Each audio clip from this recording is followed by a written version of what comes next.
تشرفت ان انا ابقى عضو في جهاز التنسيق الحضاري. النهارده ان شاء الله اول حاجه عايزه نشكر الباشمهندس محمد ابو سعده ان اتاح لنا الفرصه ان احنا ننشر ثقافه التراث من خلال حاجات كتير جدا، من خلال ندوات اللي متابع انشطه الجهاز، او من خلال ورك شوب، والنهارده من خلال افلام هنعرضها.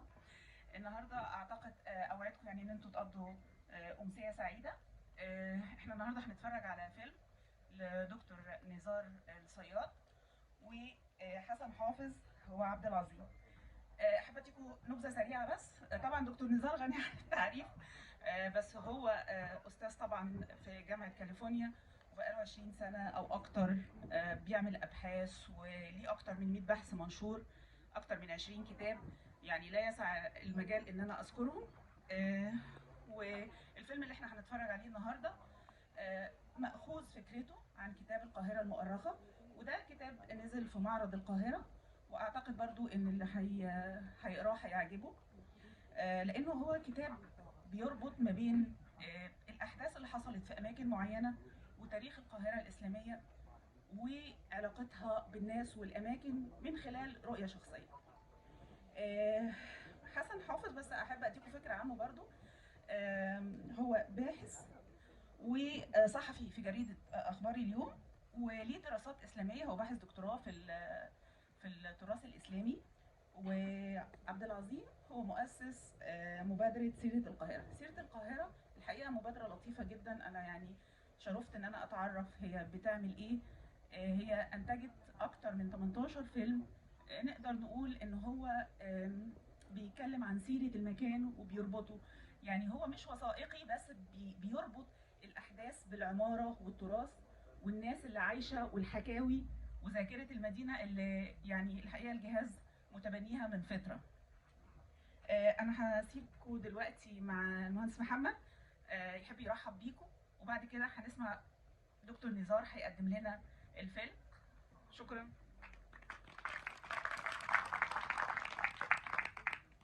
مساء الخير. يعني انا مش هطول على حضراتكم، انا متهيألي احنا نتفرج على الفيلم بشكل افضل، لكن انا سعيد ان احنا النهارده بنجتمع في فيلم انا بعتبره انه يمكن كلنا في ذهننا بين القصرين كفيلم، لكن النهارده هنتعرف من خلال رؤيه الدكتور نزار ومن خلال مجموعه البحث القاهره المتخيله، وهل كان فكره ان يبقى في قصرين، طب هل في قصرين فعلا في منطقه القاهره الفاطميه، وهيبقى في رحله ما بين الفتره الفاطميه الى ان نصل الى الفتره العثمانيه، ودي برؤيه انا يمكن ما هتفرج مع حضراتكم لاول مره على الفيلم من خلال رؤيتنا مع بعض النهارده. بشرف ان احنا بدل ما احنا بنتكلم دايما في ندوات وفي مؤتمرات، ان النهارده السينما التسجيليه والسينما الوثائقيه واضافه المعرفه من خلال الاستخدامات الحديثه في التكنولوجيا المعلومات، ان نبتدي النهارده نتعرف على القاهره المتخيله اللي كان ممكن حكاياتها ايه وكان شكلها ايه. فاعتقد ان النهارده هتبقى تجربه جديده بالنسبه لي انا شخصيا، ان احنا نشوف مع بعض القاهره المتخيله من في رؤيه الباحثين ومن خلال الدكتور نزار، وان شاء الله تبقى امسيه سعيده بوجود حضراتكم. شكرا جزيلا.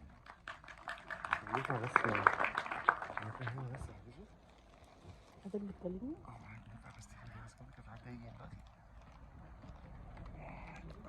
مساء الخير يا جماعه. عايز اتاكد بس ان الناس كلها قعدت، لان في ناس كتير لسه واقفه.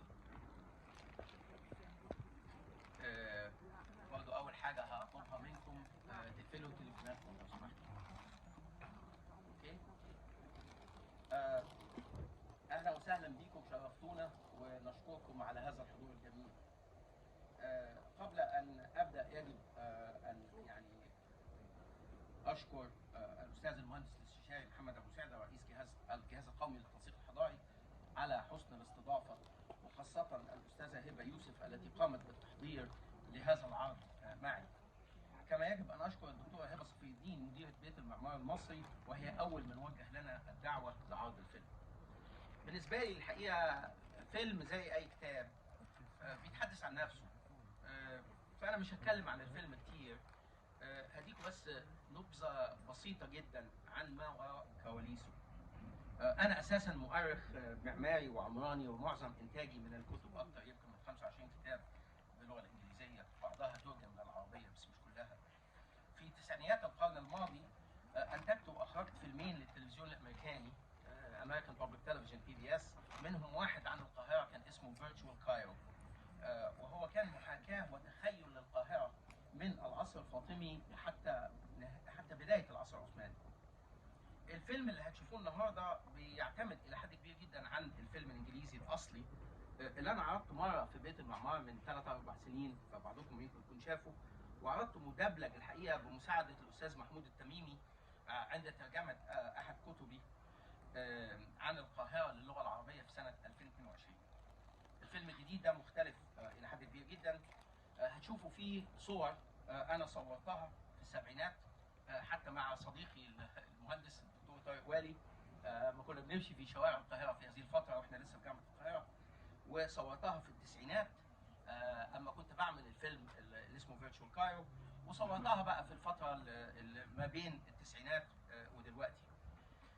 هتشوفوا فيه برضه صور من الارشيف السينمائي من العشرينيات والاربعينيات وستينيات القرن لمنطقه القاهره الفاطميه او الجماليه، وبعض هذه الصور هتلاقيها مدمجه مع رسومات بعض المستشرقين من القرن الثامن عشر والتاسع عشر الى جانب المحاكاه اللي اتعملت في سنه 97. الفيلم الحقيقه بيعتمد الى حد كبير جدا على كتابي اللي هي كايرو هيستوريز اوف سيتي اللي نشرته هارفارد يونيفرسيتي بريس في سنه 2011، واللي انا اعدت صياغته باللغه العربيه تحت عنوان القاهره وعمرانها، تواريخ واحكام واماكن، ونشرته دار العين السنه اللي فاتت.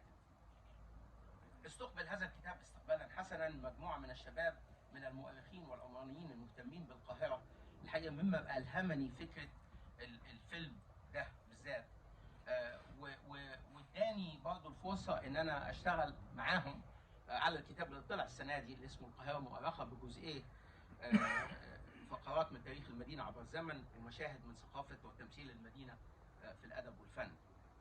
تعرفت خلال هذه الفتره على مبادره سيره القاهره وخاصه على مؤسسها عبد العظيم فهمي، وعلى العقل التاريخي خلفها حسن حافظ، وقررت ان انا اعمل معاهم الفيلم الجديد ده على ان يكون له نسخه انجليزيه ونسخه عربيه. النسخه العربيه من انتاج سيره القاهره والجمعيه الدوليه لدراسه البيئات التقليديه اللي هي الانترناشونال اسوسيشن فور ذا ستادي اوف تراديشنال انفايرمنتس، اللي هي انتجت الفيلم الاصلي باللغه الانجليزيه.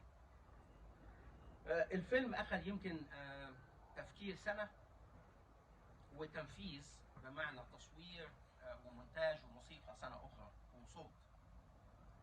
تم انتاجه بتمويل ذاتي تماما ومنحه صغيره جدا من University of California Berkeley. اود ان اشكر شركائي في هذا العمل وهم الحقيقه ابطال الفيلم، حسن حافظ وعبد العظيم فهمي، شهير بزيزو عبده، وكمان لازم اشكر عبد العظيم فهمي اللي سلفنا صوته في معظم الكلام، قصدي عبد الرحمن طويل اللي سلفنا صوته للاشخاص التاريخيه، وعبد الرحمن السقاري اللي هو موجود اللي قام بتلحين وعزف الجزء الرئيسي من الموسيقى الرئيسيه على العود، وطبعا هشام عبد الحميد المخرج اللي هو سوء الحظ في الخارج ومش معانا دلوقتي.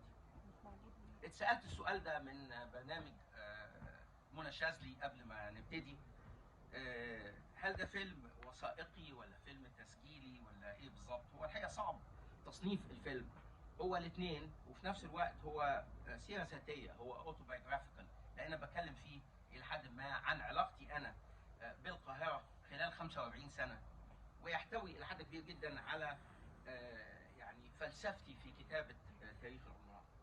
الفيلم مدته 53 دقيقه، ولما ينتهي هنرحب باي اسئله او انطباعات عندكم، لان هو ده العرض الاول في مصر، وممكن نعتبره الحقيقه عرض تجريبي قبل ان يباع او يعرض في احد قنوات الافلام الوثائقيه العربيه والاجنبيه. اشكركم على هذا الحضور واتمنى ان يعجبكم الفيلم.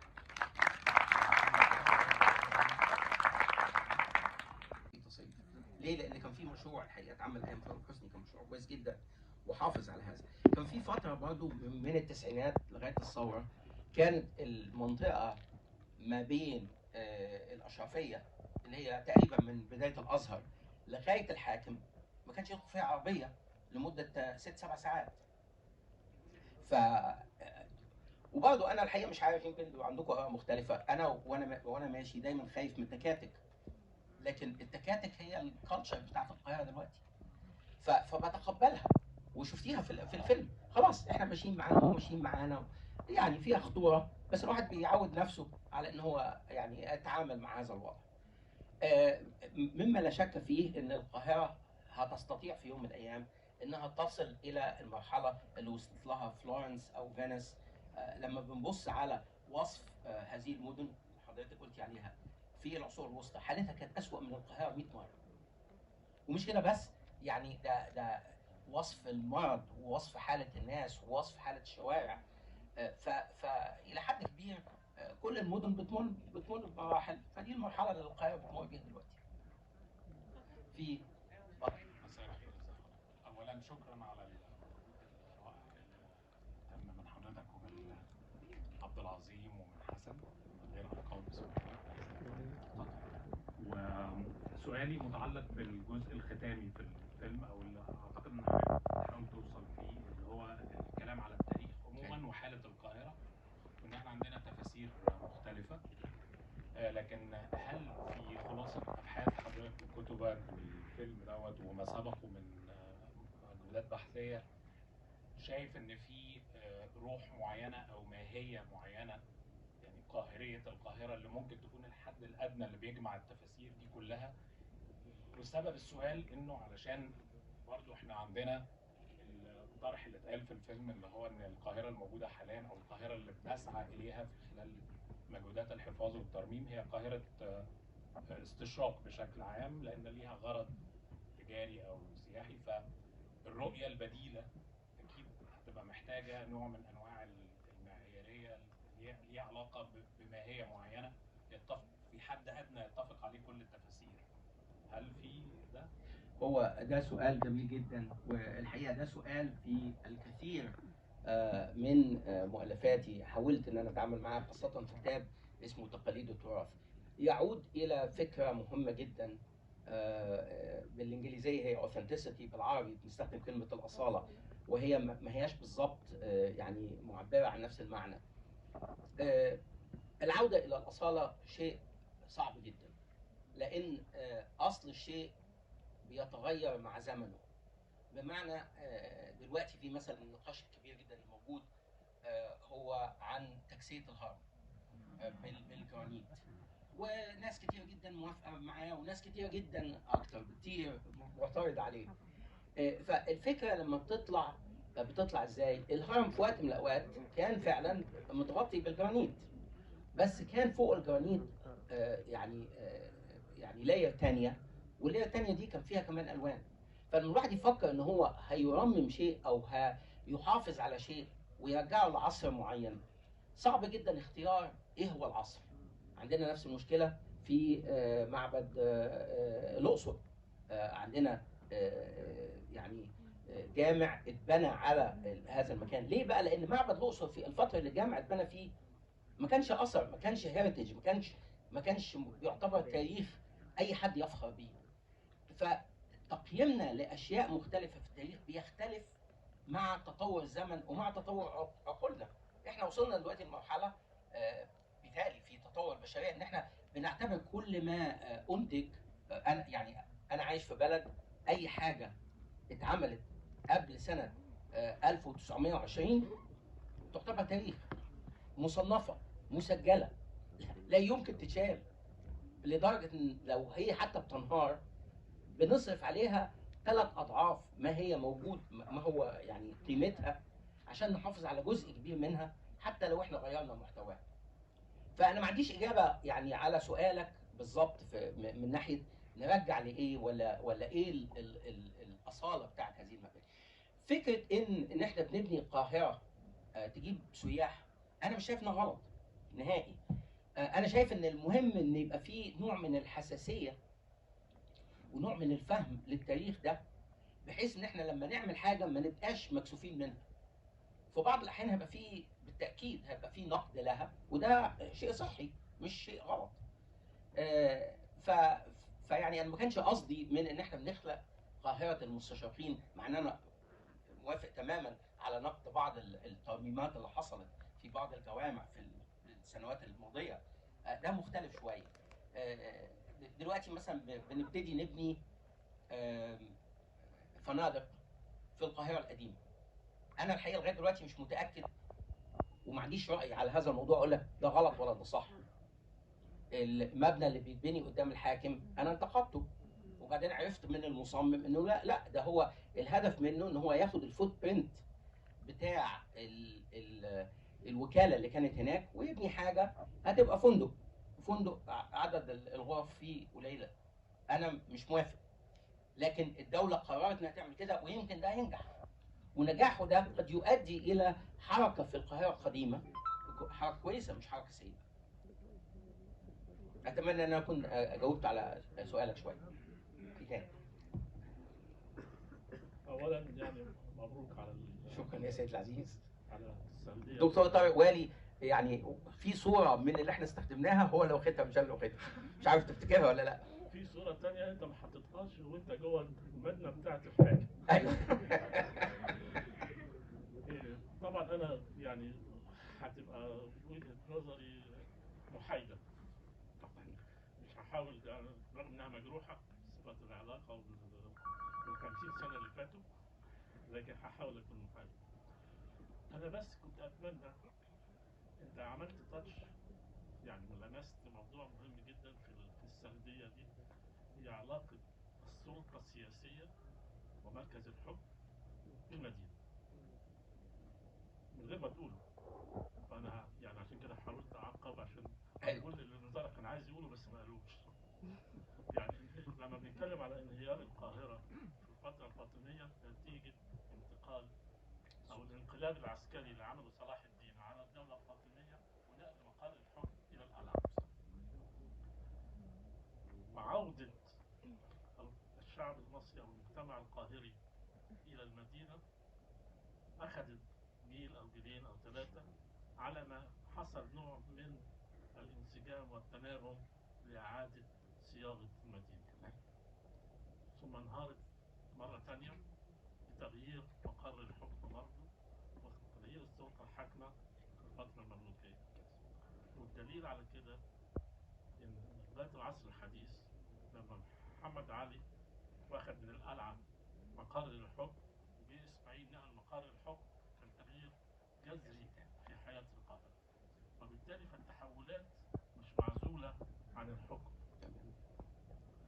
طيب سؤالي بقى، ايه رايك في اللي بيحصل النهارده؟ ولا حاجه، بنغير مقر الحكم خلاص يعني. يعني الاجابه في السؤال. كنت متوقع منك هذا يا دكتور طارق. لا شوف، الاجابه في السؤال. انا الحقيقه في حاجات معينه الواحد كل شويه بيشوفها بينتقدها جدا في البدايه وبعدين بيكتشف مع الوقت انها ممكن كانت تبقى احسن. يعني انا انبسطت جدا اما لقيت الفندق اللي اسمه فندق الرياض، مش عارف تعرفوه ولا لا. ده فندق يعني خمس ادوار، معمول من بره بطريقه جميله. يعني انا وطارق لما كنا بنعدي بنمشي في شارع المعز، في حته معينه في شارع المعز بعد ما نعدي لا بس انا بتكلم على عماره ثانيه اللي هي عماره 9 ادوار اتبنت في الخمسينات، والعماره دي لسه موجوده لغايه دلوقتي. انا شايف المفروض نعم ايوه مدخل الخنفش، انا المفروض انها شايف انها تتزال، بس في ملكيه اراضي هنا. طبعا الدوله ممكن تنتزع هذه الملكيه بسهوله ويتمنى انها تعمل كده، بس لو مش هتنتزعه يبقى ده ممكن برضه يتعمل فندق طالما ان هو موجود وهيفضل ويعالج بطريقه مختلفه. المشكله بقى في ايه؟ ودي برضه حاجه انا وعبد العظيم ويمكن وحسن ممكن تعلقوا عليها. احنا بنروح المعز كتير جدا، وبنروح في اوقات مختلفه ومش بس في رمضان، وبنروح بالليل. نروح هناك فجنب فندق رياض كل الاماكن اللي هي دورين او ثلاثه فتحت كافيهات كويس جدا. يعني انتوا شفتونا في كافيه اسمها صاحب السعاده ولا صاحب ايوه المكان ده يعني انا بالنسبه لي يعني ببقى قاعد منشكح جدا فيه. ليه؟ قدامي بقوق، وقدامي الناصر محمد، وقدامي ألوون، وانا في المكان اللي هو كان في وقت من الاوقات بيبرس ظاهر. فاحساسي بالتاريخ جميل جدا. لكن واحنا قاعدين فيه بيحصل ايه؟ الاذان اللي هو صوته ويعني الفوليوم بتاعه عالي جدا بيحصل من 3-4 اماكن، بحيث ان في الفتره دي لو انت قاعد في الكافيه ده لازم تبطل تتكلم مع اي حد. اوكي. زمان الاذان ما كانش فيه ميكروفون، فحتى لو كان في اذان من ال3 جوامع، وما كانش بيحصل، بس حتى لو كان في من ال3 مآذن، كان التنغيم ما بينهم بيبقى حاجه، واحنا كنا بنشوفها خاصه في الافلام المصريه في الاربعينات والخمسينات. اختفت دلوقتي. طيب خلص الاذان الساعه 7 بالليل، كميه الموسيقى اللي طالعه من الكافيهات بتتنافس مع بعضها بشكل فوق الخيال، بحيث ان الواحد مش قادر يقعد في الكافيه. فسالت على فندق الرياض ده، قال لك ما هو السياح ما بينزلوش فيه، بينزلوا يوم ويمشوا قبل نهايه اليوم. ليه؟ لانهم مش قادرين يقعدوا في الفندق. فلازم يبقى فيه نوع من التنسيق.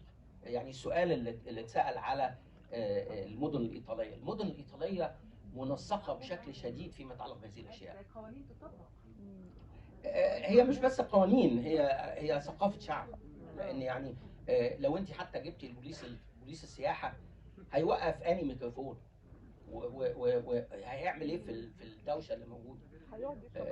ف يعني الى حد كبير جدا انا شايف ان اللي بيحصل دلوقتي مش بس من بنى وترميم، لا حتى من ناحيه استعمال المكان. يعني انا شايف برضه وجود التكاتك شيء سيء. انا ما مانعش فيه، بس ناس كتير جدا تمانع فيه. وممكن تبقى موجوده زي ما احنا بنعمل مثلا في الطريق الدائري ولا في المحور. التريلات ما ينفعش انها تمشي طول الوقت، تمشي بالليل، بتمشي في ساعات معينه. نفس الحكايه كان لازم تحصل في شارع كويس. لو عايزين تعلقوا على اي حاجه ممكن يعني برحب بيهم جدا. انا سعيد جدا يعني الحضور الكبير ده، واللي احنا اشتغلنا الفيلم ده انا وحسن مع دكتور نزار استفدنا التجربه دي، وقبليها القاهره مؤرخه.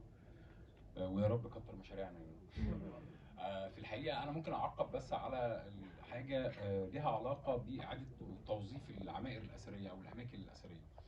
هنا الهدف الرئيسي اللي انا بسعى ليه، لو انا عايز اجيب سياحه وعايز اجيب دخل، بس انا لازم كمان ابقى مهتم، ويبقى الاولويه عندي ابن المنطقه او اللي ساكن جنب الاثر، وهو ده لازم اللي يكون مرتاح علشان يقدر يكون يعني وسيله مع الوسائل الاخرى اللي هو يساعد هذه السياحه. فمش بالضروره كمان لازم يبقى عندنا صندوق مغلق اللي هو يا اما مطعم يا اما كافيه، يا اما مطعم يا اما كافيه. اكيد في استثمار ثقافي تاني ممكن يحصل في هذه الاماكن، وهذا الاستثمار الثقافي او امكانيه ان احنا ازاي نجيب فلوس من وراء الاستثمار الثقافي او التراث شيء مهم. ممكن يكون محتاج شغل شويه، محتاج تعب شويه، ولكن مش بالضروره يبقى عندي كل المواقع الاثريه اللي ممكن استخدمها تحول الى مطاعم او فنادق او كافيهات. يعني في حاجات تانية تفيد الاثر كمان، لان الاثر المغلق هو جسد ميت. ودايما انا ضد المقوله اللي بتقال ان القاهره يعني متحف مفتوح. انا ضد كلمه متحف هنا، لان هي مدينه حيه فيها ناس، فيها روح، فيها ساكنين.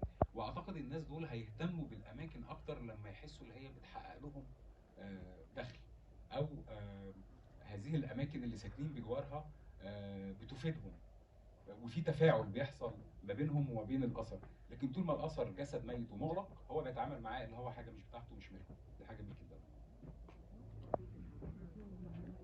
دكتور عفاف. شكرا جزيلا على الفيلم الرائع. وانا اخر مره كنت مع حضرتك في المؤتمر دايناميزم اوف تراديشن، ودي الفيلم ده يعتبر كمان انجاز رائع، فبحييك عليه. وبحيي الشباب اللي كل حواراته مثقفه جدا، فمش عايزه انسى اني اشكرهم. انا عايزه بس اسال عن الافيلابيلتي بتاعت الفيلم بعد كده للجمهور، واهم حاجه للستيك هولدرز والديسيجن ميكرز.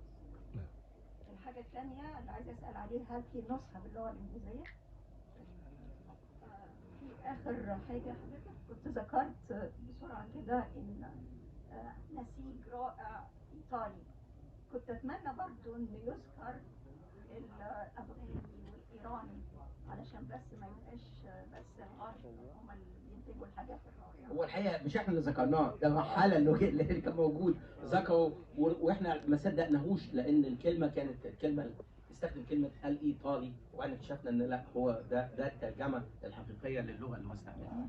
اخر نقطه بقى بالنسبه للصوره، وعلى فكره انا كتبت كومنت عليها من قبل ما اعرف ان حضرتك جايب عملت فوتوشوب لنفس اللقطه اللي انا اعترضت عليها.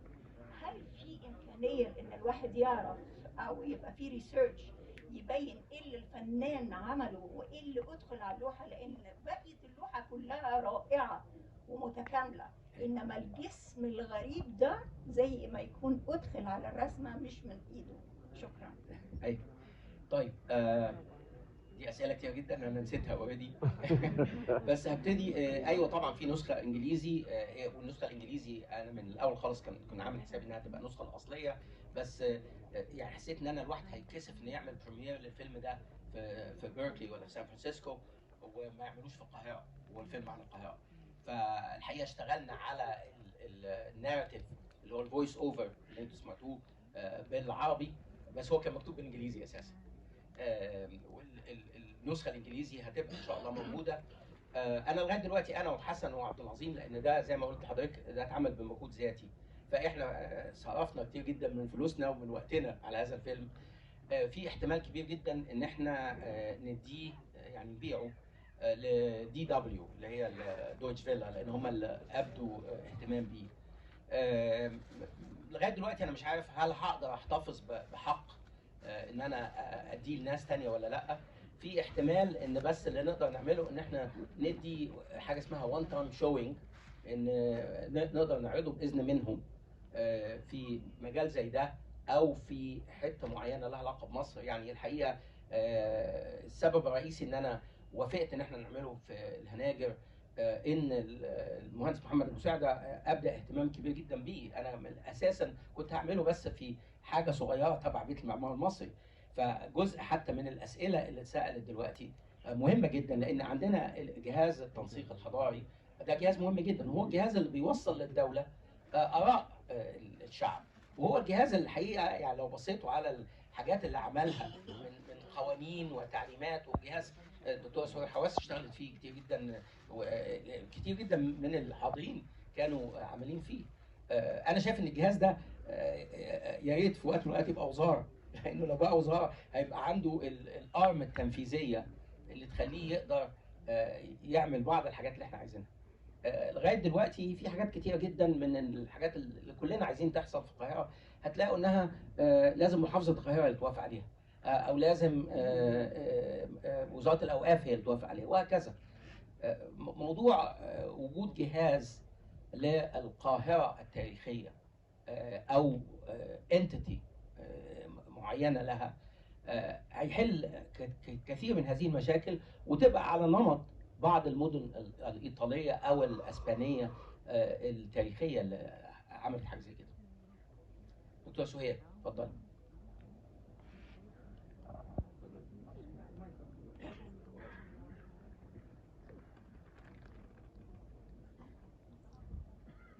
اولا مساء الخير جميعا. دكتور نزار، لازم اقول انه دفعه 77 كلنا قاعدين قدامك، يعني سبورت جامد قوي. ف يعني ده بيبين الدكتور نزار مكانته عند زملائه شكلها ايه الحقيقه، ونفتخر بيك جدا ان احنا يعني نعرفك شخصيا وتزاملنا سنين طويله. بالنسبه للقاهره، الحقيقه القاهره ليها مداخل كتير جدا نتكلم عنها، وانا لفت انتباهي الحته بتاعه الاب اند داون في الحاله بتاعه القاهره. الحقيقه المدينه عموما جسم حي، فبيمرض ويعالج ويتولد وممكن كمان يختفي يموت. فالاب اند داون في حاله القاهره ده موجود في مدن كتيره، لكن الطبيب المعالج هو بقى اللي احنا بنتكلم عنه، كيف نعالج مشاكل مدينه بهذه القيمه العمق التاريخي، الحاجات دي كلها. انا عايزه اضيف بس حاجه انا بهتم بيها جدا لما نتكلم عن القاهره وغيرها من المدن، النسيج اللي اتنسج ما بين الفراغات والمباني والحاجات دي. الحقيقه انا يعني كون انها بدات بنسيج منتظم، خطوط مستقيمه متقاطعه اللي هي المدينه الملكيه في ذلك الوقت. كلمه ارتجال، وانا معاك ان العشوائيه لا تجوز، وايضا الارتجال كلمه قاسيه لانه هذا النسيج تم بناء على اعراف وتقاليد ومبادئ في العمران بتاع القاهره. يعني المدينه بهذا الشكل كان في احكام كتيره جدا بتحكمها. يعني انا لو هبني جدار، موقف الجدار دي من جاري ايه؟ هحترم الجار ازاي؟ الحقوق بتاعت ان هاخد جزء من الطريق او هرد لورا، هعمل فراغات شكلها ايه، الساحه، السوق، الحاجات دي كل دي امور نسجت القاهره بشكل يجعلها ممتعه لما بنمشي في الحارات والازقه وكل الاماكن اللي فيها. انا لكن عايزه برضو ما اسيبش كلمه ارتجال، لان الفيلم ده اذا كان هيعرض خارج مصر، انا مستاءه جدا من اللقطات الاخيره الجويه اللي الزباله تغطي الاسقف. يعني زي ما جملنا الصور بتاعت المستشرقين، هل ده متاح ان انا بس اخفف من المنظر بتاع الزباله المرميه فوق؟ يعني مش معقول القاهرة من تحت هذا الجمال وهذا الحديث والنسيج العمراني اللي يعني بنتحسد عليه، وبعدين ابص عليها من فوق الاقي الزبالة بتاعتي كلها من فوق. فده يعني نشوف له حل، الله يخليك، قبل ما نخرج بره مصر. شكرا.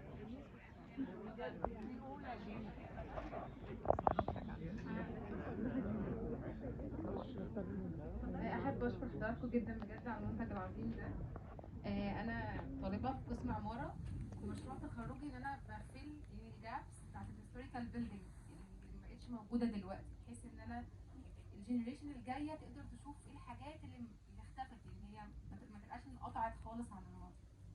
فمن خبره حضراتكم الحاله اللي كنتوا بتوصلوا لها وانتوا ماشيين في شوارع القاهره، ازاي اقدر اهيئ السايح او زائر نفسيا انه يعيش نفس الحاله دي في اي مبنى؟ يعني الاربن فابريك، ولا انا مثلا يبقى عندي نسيج تلقائي مواد خام، ازاي اقدر اعيشه في نفس الحاله دي تاني؟ هو بصي، الطريقه اللي انت سالتي بيها السؤال برضه فيها اهتمام بالزائر والسائح، يمكن حتى اكتر من الشخص اللي بيعيش في المدينه. انا اللي اقدر اقوله لك من تجربتي انا الشخصيه، وبرضه ده ردا على الدكتوره سهير، ان ما كانش الهدف من الفيلم هو تجميل القاهره على الاطلاق. الهدف من القاهره من فيلم القاهره بين القصرين هو يعني توثيق والتعليق على حاله القاهره الان بالنظر الى تاريخها وازاي وصلت لهذه الفتره.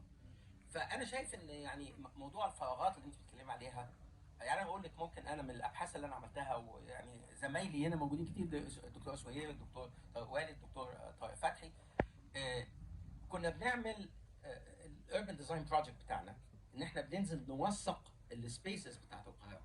فانا اديكي مثل على يعني اكسرسايز اداهولنا الدكتور محمود يسري في اربن ديزاين سنه 77، لا يمكن انساه. اختار فراغ ووثقه بقى elevations وسكشنز، واشرح هو قد ايه جميل او ليه عجبك. فانا اخترت الفراغ بتاع باب زويل لانه فراغ في منتهى الروعه. الواحد داخل من الخياميه وبعدين بيشوف البدنتين اللي هم مدخل باب زويل القديم اللي هو اتهد شويه، المعيد شيخ هد منه يمكن بتاع 15 متر، وحط عليه المأذنتين واداله تعبير وتغيير معماري مختلف. الفراغ نفسه عباره عن مثلث، نقطه من المثلث هي مدخل باب زويله، والنقطه الثانيه هي الخروج من الخياميه. فانا كنت شايف ان كل الكلام ده يعني زي ما الدكتور سهير بتتكلم مخطط تماما، ده مقصود. وعملت البحث وخدت فيه 10 من 10. وبعدين رحت امريكا ودرست هذا الفراغ بعدين يمكن ب7 8 سنين، وذهلت ان هذا الفراغ مخترع. ليه؟ لانه فراغ اتعمل في القرن 19، ما كانش موجود بالمنظر ده لا ايام الفاطميين ولا ايام الايوبيين ولا ايام المماليك. ليه؟ لحاجتين، سببين. ان مسجد صالح طلايع اللي بره منهار تماما. لجنه حفظ الاثار العربيه بنته من سكراتش تقريبا، وخمنوا حاجات كتيره جدا فيه، وما عرفوش يخمنوا المأذنه فسابوه من غير مأذنه. فرج ابن برقوق لا الناحيه الثانيه اللي مدي التراينجل ده جميل جدا، ما كانش في هذا المكان، ده اتنقل. ففجاه اكتشفت الفراغ اللي انا معجب جدا بيه، لانه فراغ حصل من تركيب فاطمي مملوكي ومملوكي بحري. ما طلعش بالطريقه دي، ده طلع لان مجموعه من المستشرقين اللي كانوا موجودين في لجنه حفظ الاثار العربيه قرروا ان ترميم هذه المباني وتغيير اوضاعها بحيث انها خلت هذا الفراغ. فاصبح عندي ابريشيشن يعني وانبهار الحقيقه باللي عملوه الناس دول. هو ده السبب ان انا شايف القاهره دي هتتغير وهتتغير وهتتغير. مفيش يعني مش لازم نزعل انها هتتغير، حتى بعض الحاجات التاريخيه اللي فيها هتتغير مع الوقت طالما احنا عارفين احنا بنعمل ايه. هم كانوا عارفين بيعملوا ايه، احنا مش عارفين احنا بنعمل ايه. يمكن ما اعرفش، انا شايف ان يعني بعض الناس عارفه هي بتعمل ايه، مش كل الناس عارفه هي بتعمل ايه.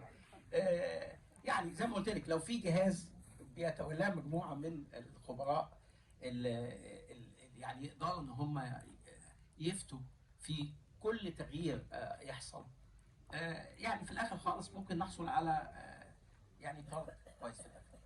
فكل اللي اقدر اقوله لك يعني دوري على السبيسز اللي هي موجوده دلوقتي، اللي لو انت هتعملي اي انترفنشن فيها مش هتبوظ اي حاجه من الحاجات الموجوده.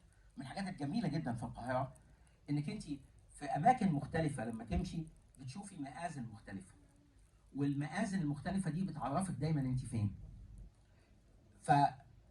فانا شايف لو الواحد مثلا هيعمل مشروع للقاهره كلها، القاهره الفاطميه كلها، يمكن دي اهم حاجه الواحد يعملها. ايه الفراغات اللي ممكن تتخلق من مباني كلها مخالفه ولازم تتهدم، وفي مباني كتير جدا اتبنت في القاهره الفاطميه دي من 2011 لغايه دلوقتي، وبعضها 5 6 ادوار، وبعضها يعني صامت من 3 نواحي. ده حاجه، وبعدين يعني ازالتها انا شايف لازم تزال تماما، لازم تزال. ولو ازيلت والدوله تدخلت بانها خدت هذه الفراغات، القاهره كانت مدينه في وقت من الاوقات فيها فراغات خضراء. انا بتكلم عن القاهره الفاطميه، ده ينطبق على القاهره كلها بس انا بتكلم عن القاهره الفاطميه. فالقاهره الفاطميه يجب ان يعود لها بعض هذه الفراغات الخضراء. دكتور باسل. دكتور نزار، اتس بليجر طبعا دايما، خصوصا ان انا عاصرت بدايات المشروع ده من زمان وقت ما كنا مع بعض في بيركلي، كان استاذي، بفخر بهذا الحقيقه. حضرتك ليه ما تطرقتش للتغيرات المعماريه اللي طرأت في هذه الحقبات، مش بس من ناحيه الشكل بس من ناحيه الفكر والمضمون؟ كنت احب ان ده يبقى برضه ملموس الى حد ما في الفيلم، اعتقد كان يدي نوع من الثراء اكتر، خصوصا لو استخدم الفيلم ده كتوثيق وكتدريس، لان متهيألي محتاجين ان يبقى في ريفرنس حاجه زي كده للطلبه كلهم. الحقيقه ده سؤال جميل جدا، وسؤال اتكلمنا فيه. المشكله ان ده كان هيخلي الفيلم ما بين 70 ل 80 دقيقه. في فورمات معينه لو انت عايز الفيلم يروح للتلفزيون اي قائمه لازم 52 to 54 minutes. يعني بس انا عايز اقول برضه انا اهميه سؤال الدكتور باسل ان ودي حاجه يعني احنا ثلاثه ممكن نتكلم عليها، ان ايه التغيرات اللي حصلت في العماره الفاطميه واللي حصلت في العماره الايوبيه وفي العماره المملوكيه. انا ده تخصصي الاساسي يعني. ليه؟ لان انا كمعماري هو ده الحاجات اللي انا كانت تهمني. يعني ما اقول لكم مثلا في حاجات معينه كانت موجوده في العماره الفاطميه وورثها الايوبيين، ولما جم المماليك تجاهلوا كل هذا وعملوا حاجه تانية باهداف معينه. يعني المماليك نظام الوقف هو اللي خلق القاهره اللي احنا عارفينها دلوقتي. ليه؟ لان زي ما انتم عارفين المماليك كان صعب جدا، مملوك كان يقتل مملوك وكان هياخد كل املاكه، فالطريقه الوحيده اللي المملوك كان يحتفظ بيها ببعض هذه الاملاك كان ان هو يوقف قطعه ارض ويخلي ابنائه هم المسيطرين على الوقف، بحيث ان ده هيصرف على الجامع او على المدرسه وهكذا. ففعلا انا اتمنى اعمل كده، اجيب لي فاندنج وانا اعمله بكره. في بعض الاسئله. ايوه اتفضل.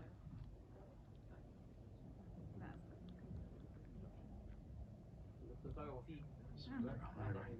اهلا وسهلا. شكرا على الجرعه يعني عاليه المستوى والفيلم التعليمي والتثقيفي، ويعني دائما بنسعد زي كل ندوات السابقه. فبس يعني حضرتك وانت بتتكلم يعني دوست على لغم يعني وبعدين اللغم تاني انفجر برضه مع الاستاذ عبد العظيم، وهقول ليه وعذرا على عدم تخصصي الدقيق، لكن هي فرصه ان احنا يعني نتفق او نختلف. اما اتكلمت على الفندق اللي في مواجهه باب الفتوح، الحقيقه من كام اسبوع ما كنت زرت المنطقه من فتره طويله، فرحت فصدمت بان بصريا يعني الباب يعني الصوره البصريه لباب الفتوح اتسدد بهذا الشكل، وتسدد يعني عايز اقول مبنى مكتوب عليه بوتيك هوتيل، هو مش بوتيك هوتيل، مبنى ضخم جدا خرساني، وواضح انه حتى هيطلع يعني الشكل بتاعه او المنتج بتاعه يعني زول متنافر تماما مع الناس. فالحقيقه كانت صدمه، وخاصه كمان ان هو يعني زول جاء لينافس الكتله بتاعه الجامع الحاكم ويتبارز معها بهذا الشكل. فالحقيقه انا مختلف مع حضرتك في القضيه تماما على قد يعني خبرتي او يعني القدر المعلومي. لا انا معترض عليك. يعني بهذا الشكل. بس الاستاذ العظيم اثار القضيه، يعني ده يرجعني بقى للقضيه الاكبر. يعني قال في انا واثق ان احنا لو شفنا النهارده اساتذتنا وخبراءنا في الموضوع هنطلع برؤى مختلفه جدا ماذا نريد للقاهره التاريخيه.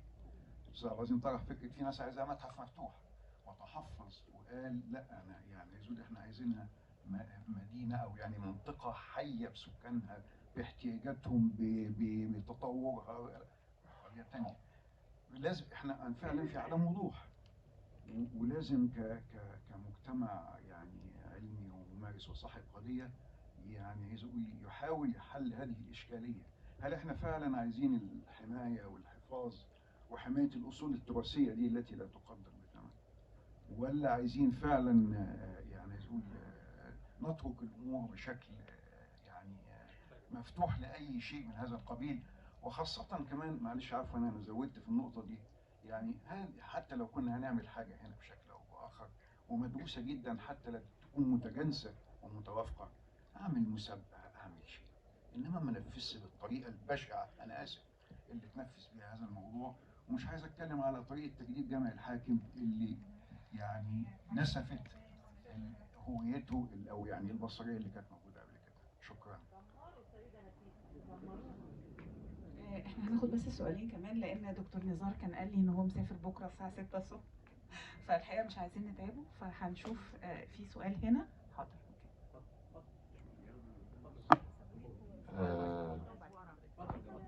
أنا دكتور كريم عياد مع حضرتك.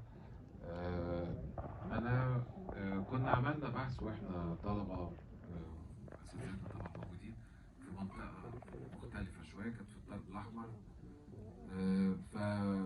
فوجدنا قضية هناك إن كان في يعني واحد من رجال الأعمال في المنطقة خد بعض البيوت المتهدمة وحولها إلى مركز شباب الدرب الأحمر، وموجود لغاية دلوقتي. المركز ده محاط بمباني أثرية من جميع الجهات.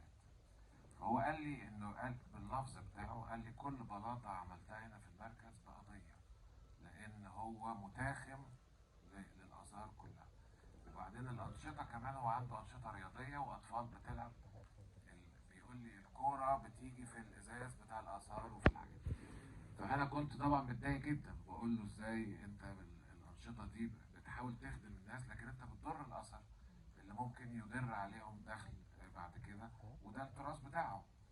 فهو قال لي الانسان قبل الحجر، او باللفظ بتاعه البشر قبل الحجر. فالدايلاما دي، هل ان التراث بتاعنا هو اللي هيخدم البشر ويحافظ على المستوى الثقافي ويمكن الاقتصادي بتاعهم، ولا العكس ان ممكن البشر يكونوا هم اللي بيضروا الاثر؟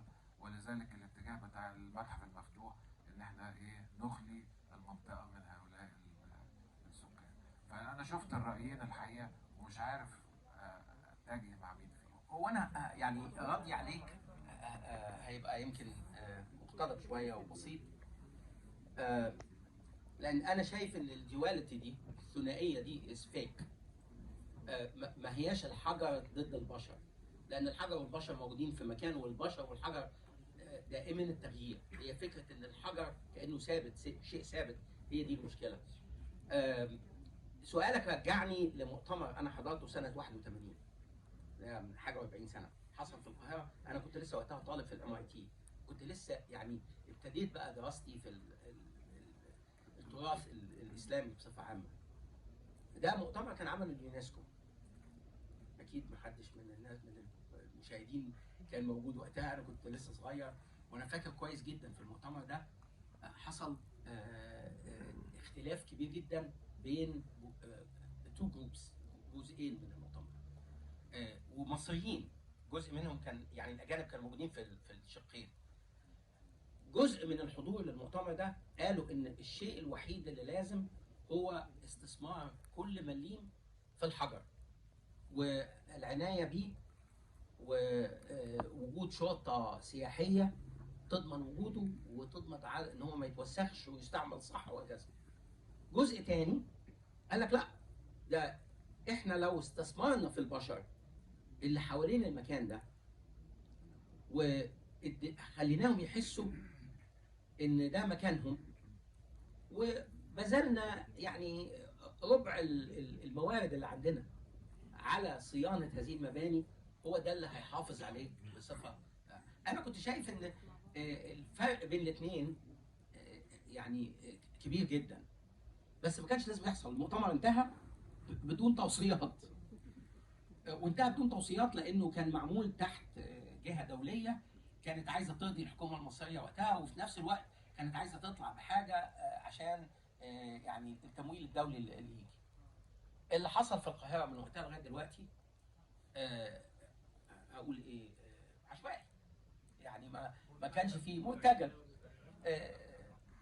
نعم صح، ما هو في بعض المشاريع يعني هو هي بس اشاره ان يعني انا كعبد العظيم فهمي، طبعا اساتذتنا كلهم موجودين، انا بيبقى عندي راي طول الوقت. انا محتاج المدينه بتاعتي دي اعرفها للغرب ازاي، زي ما حضرتك بتتكلم. انا محتاج ان انا هذه المدينه يعني تبقى منمقه بشكل يرضي السائح اللي جاي من بره، ولا هي دي مدينتي اللي هي بنفس طبيعتها بنفس شكلها، ولكن محتاجه الصيانه اللازمه والحفاظ عليها، وما يبقاش فيها قمامه، والسلوكيات تتعدل، ويبقى في قوانين تبقى حازمه في هذا الاطار.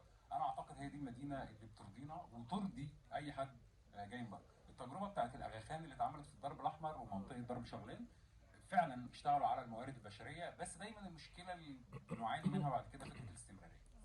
يعني الشخص اللي في المنطقه اللي اشتغل وتوفر له ورشه او اشتغل وبقى بالظبط، الاستمراريه هي دايما هي الازمه والمعاناه في الاستمرار. يعني ممكن بقى نترك الكلمه لحسن ده في ما عنديش اضافه عظيمه يعني، بس هو دايما انا شايف ان السؤال المركزي في الموضوع احنا عاوزين نقدم المدينه لمين؟ لينا احنا ولا الاخر؟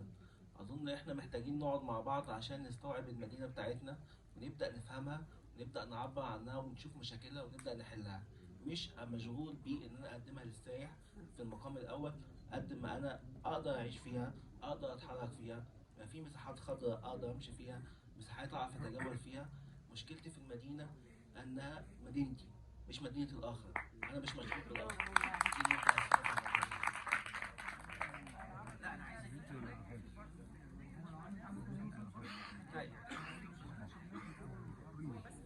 سؤالين يا ريت بس في عجاله، يعني ممكن نقول سؤالين حتى ونجاوبهم مع بعض. اتفضلي. مساء الخير. مش هأطيل علشان مش هتكلم عن الفيلم. أنا هنا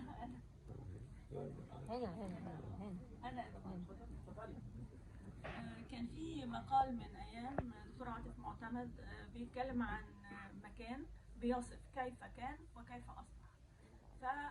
I shared المقال، فالشخص اللي أنا I shared المقال معاه تخيل إنه أنا بعتهوله من باب البكاء على الأطلال، وإنه الهدم شغال ففي إيه الجديد. ده كان بالظبط تعليقه. أنا رديت ب3 كلمات إنه هو المستهدف هو التوثيق. فالسؤال اللي محتاج يتوضح للجمهور، مش هنا بس، ده الجمهور هنا غالبا عارف، بس للعموم، لماذا نوثق ولماذا نهتم بالتوثيق؟ مساء الخير يا فندم. أنا مش متخصص، لكن دعوة عامة حضرتك ومتشكر جدا. هما سؤالين حقيقي مش سؤال واحد. السؤال الأول، حضرتك ذكرت في الإعلان أن القاهرة الفاطمية ثم الأيوبية ثم المماليك ثم العثمانية. ففي الفيلم لحد قاهرة المماليك ولم يتطرق أي شيء عن القاهرة الأيوبية. ولو استطعت أن أغير اسم القاهرة من القاهرة المعز إلى القاهرة الأيوبية، فده بالنسبة لشخص اللي مش متخصص بتبقى حاجة كويسة، لأن القاهرة الأيوبية تعدت أسوار القاهرة الفاطمية اللي هي كان حوالي مش عارف كام في كام حكاية كومباوند جواه اللي حضرتك اللي شفت ده. وطبعا انت عارف الدولة الفاطمية كانت دولة مغلقة داخل القاهرة الفاطمية، لكن دولة المماليك تعدت الأسوار حتى ميدان رمسيس، ثم في قاهرة المماليك تعدت الأسوار إلى حدائق القبة. حضرتك تعرف إن في أثر حضرتك، فامتدت القاهرة بشكل جميل. طبعا حضرتك القلعة، التحصينات لم يتطرقوا. ده حضرتك عظيم حضرتك قلته ان الدولة الايوبية لم تبني المساجد، ده كانت مشغولة بموضوع المعارك الصليبية. ده سؤال حضرتك. السؤال الثاني حضرتك موضوع توثيق الاثار. هل نحن او متخصصين بيعتمدوا دائما على رسومات المستشرقين، خسروا والناس اللي جت بعد كده، ولكن ده انا بعتبره حضرتك نسخ، ومش عارف الدكتور او حضرتك اللي قلته كده، لكن دي هنقع في مشكله اكتر، ان توثيق الدوله مصر القديمه ايضا اتت من المستشرقين. لدرجه هقول لحضرتك، وانا اسف ان انا يعني اساءوا لاخناتون، اساءوا كل الاساءه، وده كان موجود في كتاب مصر القديمه للدكتور حسن السليم حسن. فهل يوجد مشكله للخروج من سجن الرسومات بتاعت الموزع؟ احنا التاريخ المصري يا فندم كله متوثق من حتى سليم حسن اتى بهذا كله، وقال فلان وقال كارتر وقال ومسفيرو. اين نحن؟ اين عظماء مصر حضرتك في توثيق؟ اتمنى ان يكون في مراجع وكتب تستمر سنوات وسنوات لاعاده تاريخ مصر مره اخرى. وشكرا يا فندم على الاستضافه. شكرا. حسن، انا عايزك تتكلم على القاهره الايوبيه بالذات، لان القاهره ليه الايوبيه بنوثق معلش حضرتك فاكر السؤال ده؟ ليه بنوثق وهل ممكن نخرج من لا بس القاهره الايوبيه وليه القاهره ونسميها كده ولا؟ هو حضرتك يعني اتكلمت في نقطة وعدتها أكتر من مرة، وهي إن القاهرة امتدت. ده في أظن جزء من الإجابة لنقطة المركز هي القاهرة ودائما امتداد. ده حصل أيام الفاطميين، امتد لغاية المقص اللي هي منطقة المينا بتاعهم، اللي هي دلوقتي رصيف. بعد كده حصلت امتدادات أيوبية، بعديها امتدادات مملوكية، ولكن ظل القلب الصلب هو القاهرة الفاطمية. ولذا احنا بنطلق الجزء على الكل. زي ما حضرتك بالظبط ما قدرتش تقدر تقول مصطفى مصطلح بديل عن القاهره، احنا مش هنقدر نقول مصطلح بديل برضه عن القاهره الفاطميه. فهي القاهره الفاطميه من حيث النشأه، من حيث التطور الايوبيه مملوكيه ثم عثمانيه ثم محمد علي ثم وصولا لعصر الجمهوريه، هي القاهره مدينه الطبقات التاريخيه. ما اقدرش استبعد اي طبقه تاريخيه، ما اقدرش اعمل اي حذف لاي مرحله من تاريخها، بل بالعكس حتى مستشرقين، حتى لجنه حفظ الاثار اللي احنا بنشوف ان هي معظمها اجانب، هم حاليا اصبحوا جزء من القاهره.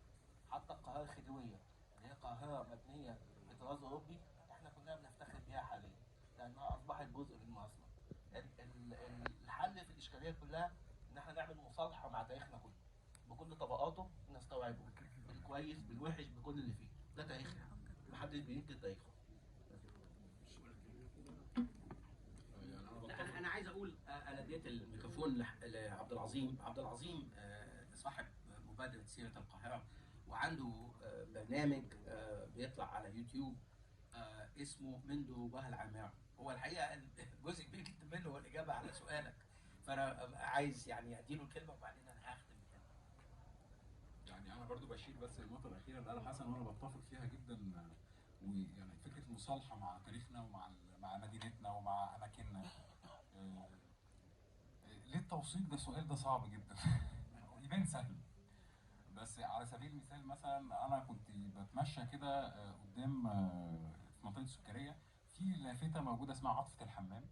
اللافته من القص من ايام محمد علي سنه 1847. فهذه اللافته وانا بعد ما شفتهاش، طبعا انا اتجننت، فانا كنت مصورها وصورت وهي مش موجوده وخدت الصورتين، واعتقد ساعتها طلعت على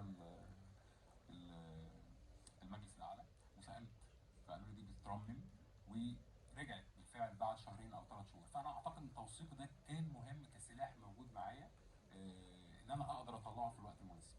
احنا بنشتغل على توثيق المدينه كلها، لان وارد المعالم بتتغير، وارد الحاجات بتندثر، البيوت بتهدم.